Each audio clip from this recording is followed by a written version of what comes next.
Kia ora everyone and welcome back. We will get the meeting back underway and we will now move to the community loan application, Governor's Bay Jetty Trust, which was the subject of a deputation this morning, and staff have got a presentation for us. I'll hand over to staff. Thank you. Kia ora koutou katoa. Thank you, Mia. So a brief presentation just to give context and clarity regarding our staff recommendation. So firstly, the report and the recommendation are regarding the loan. So just to be clear, this isn't a report that's seeking to assess the value to the community of the jetty, nor is it in relation to any kind of annual plan bid that is being suggested that may come from the Jetty Trust or from the community. Another thing we'd like to clarify is that there has, in relation to that annual plan bid, there's been discussion from parties regarding an agreement or potential of matched funding, $1 to dollar, and we just want to clarify that there's no record of an agreement to that. The grants to date have been clarified of what they are, and there's potential that the Trust will request further grant funding. So with that in mind, I just wanted to present some of the figures in a format that's nice and straightforward so everybody can take a look at it. So the total rebuild the Trust has projected they've got with a fixed price offering is 3.5 million, but that doesn't include their contingency of 10%. So they've raised some funds to date, both in cash and pro bono contribution, and they've raised grants from council itself, which leaves a shortfall of 1.66 million. Their loan request and the dollar amount of that has just changed at various times based on updated figures, but the one that was the official one in the application back in late January was this figure we've got in front of us, and the proposed method for repayment of that is through a mixture of a council annual plan bid and their fundraising plan, which their own figure of what they think they're likely to be able to raise is 850,000. So just to be nice and clear, the Trust themselves are proposing that council's grant contribution to this is 1.75 million, and then a loan on top of that, assuming that their fundraising goes ahead, our loan exposure would remain at 725,000, and then it would be pending an annual plan decision, which isn't the subject of this report. So council's total contribution would be approximately 2.5 million towards a $3.5 million build. So to talk about the loan and I guess the risk to council as it considers this opportunity, or considers the application. So for that loan, it is implied that the Trust need that along with the 400,000 they have been speaking about putting a request into the annual plan. So it's the 400,000 plus the loan gives them the full amount from where they sit currently. So another aspect of that exposure or the risk is the fundraising. So we've looked at the Trust fundraising plan, and they've got a number of a good breadth of types of fundraising, from events to sales to high net worth people donations, and I think that figure is a reasonable one they've given. However, when we're considering finance, the covering of loans and the repayment of them, we don't generally consider fundraising to be a reliable source of income when we've looked at other community loans. That'll be around we look at the trading value of that organisation, and the fundraising is kind of considered high risk revenue. So another, I guess, part of the risk of this, if this loan decision is made, it's reliant on the further, what the Trust are calling matched funding of a further 415,000 through the annual plan, which at this stage is unknown whether that is to go ahead or not. But if it weren't to go ahead, then the Trust would need to fundraise for that further to be able to repay the loan and therefore not impact the ratepayers. And the final aspect of this is the contingency. So the figures we showed earlier didn't involve the contingency. So should that need to be used in the rebuild, the Trust would be short in terms of repayment and would need to look to a way to fundraise that without it costing ratepayers. So the final thing I'd like to say before I welcome questions is just on security. So normally with community loans, part of the requirement is that an organisation provides suitable security against the loan. In this instance, the trust isn't able to give us security of 1.5 million or 1.6 million. They can provide some security through some items that they have presented to you in a memo just earlier this week. However, it doesn't come to that figure, and the figures they have presented are their cost figures of things like timber, not necessarily the value or the resale value they could make with that to then repay the loan. Particularly if the project gets underway and they start using that timber, its resale value obviously would decrease somewhat. And so that gives a snapshot for why we're recommending that council doesn't go ahead with this loan at this point. However, it leaves open the opportunity for the trust to get further ahead on its fundraising down the line and come back at a later stage when less fundraising is required and there's a greater likelihood that any loan would actually be repaid. So, and again, just to finally say that this isn't any kind of critique on the trust. They're hardworking and they're committed to their community. This is our assessment of the loan request. So, welcome questions.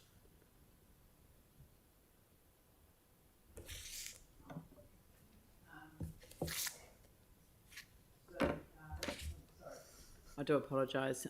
So I do understand that councillors have been considering the deputation that was received this morning and have potentially got a recommendation to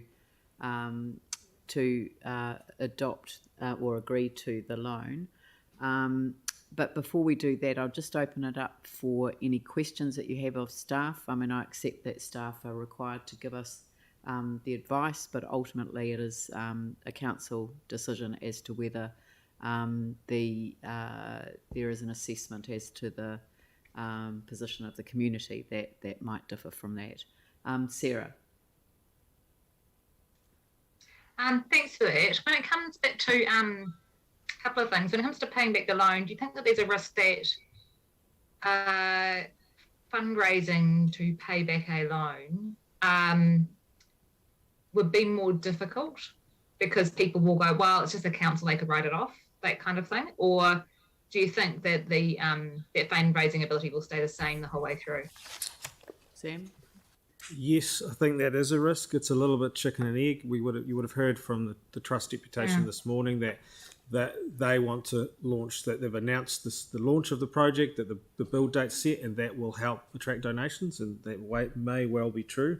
But on the other side of the coin, which is included in our staff report, there's also a risk, particularly once the jetty is built or well underway, that seeking donations for a jetty that's already built when the donation is simply going to repay the council does seem a harder sell. People were usually happy to pay their rates, but not necessarily make donations. So, and we've made a comment in the report about that risk.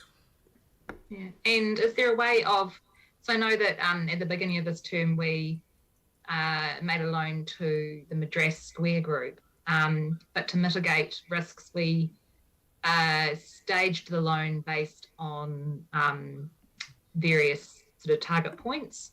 And I'm just wondering if that was a possibility with this one, or if it's kind of an all or nothing. No, it's not really all or nothing in a sense. The loan facility of 1.5 is all or nothing, so that they can go ahead now and sign that construction contract. However, that facility doesn't mean an immediate drawdown.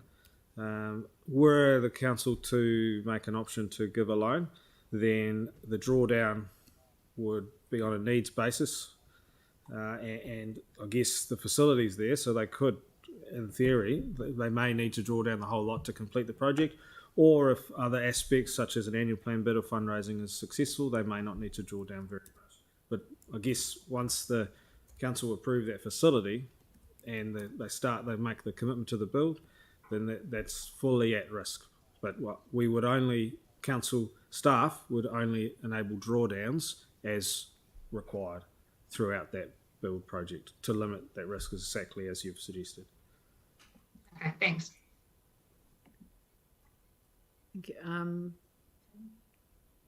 Tim. Sorry, I've lost Tim. Oh, there he is. Tim. Thank you. Just wondering, Sam, with regards to risk profile, is there much similarity with the Edgware pool? I haven't been involved in the Edgware pool, Okay. and they haven't got a loan request through the community loan scheme, so I can't comment on that. Yeah, thank you. Sam? Hey, yeah, thanks, Sam. Look, sorry, and it's probably just the technology. I'm struggling to get the agenda back up on my screen. It's just cut out. Can you just remind me, if we were to build this jetty, what it would cost? I think it was about 8 million, wasn't it, or 7.5? Yeah, so back in 2015, it was looked at 7.8 million for council to rebuild it, and then the decision was made not to.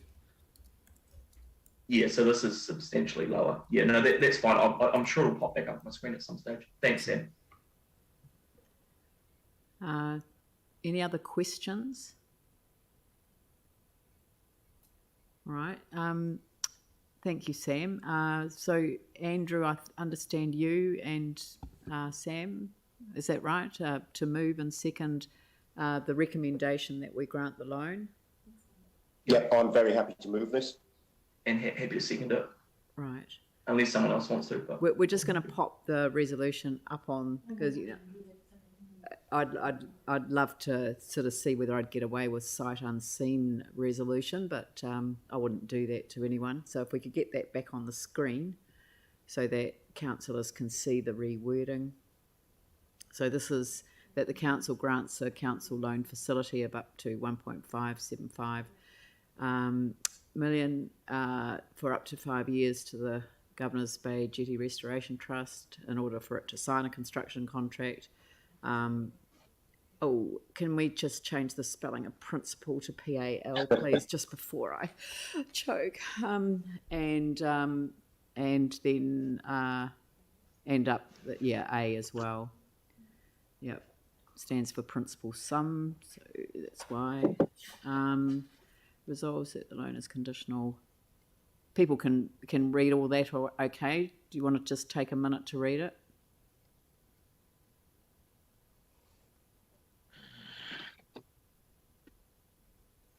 Do you want to scroll up? Oh, that's it.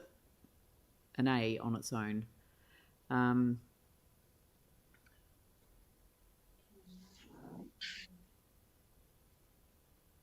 Okay, so the mover and seconder, that you're comfortable with that? Yep, very Yep, comfortable. Great. Thank you. Okay, right. Well, I'll open it up for debate. Yes, Andrew.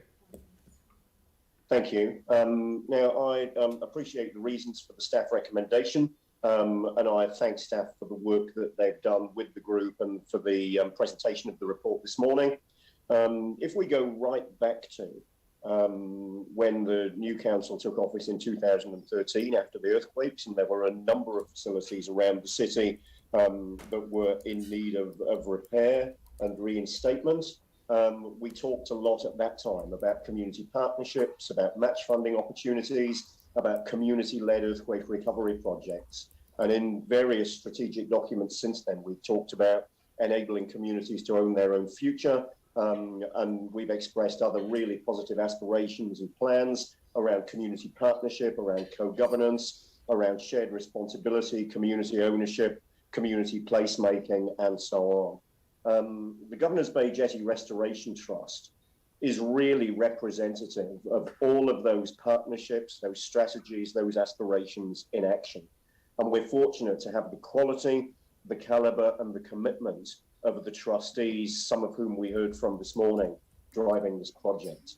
So in my mind, it makes perfect sense to support the project, to allow for the timely purchase of materials and signing of contracts, to avoid cost escalations, and to provide confidence that the project can proceed quickly. I think it's worth noting that the jetty was a council asset, and it will be a council asset again in future once the project's complete.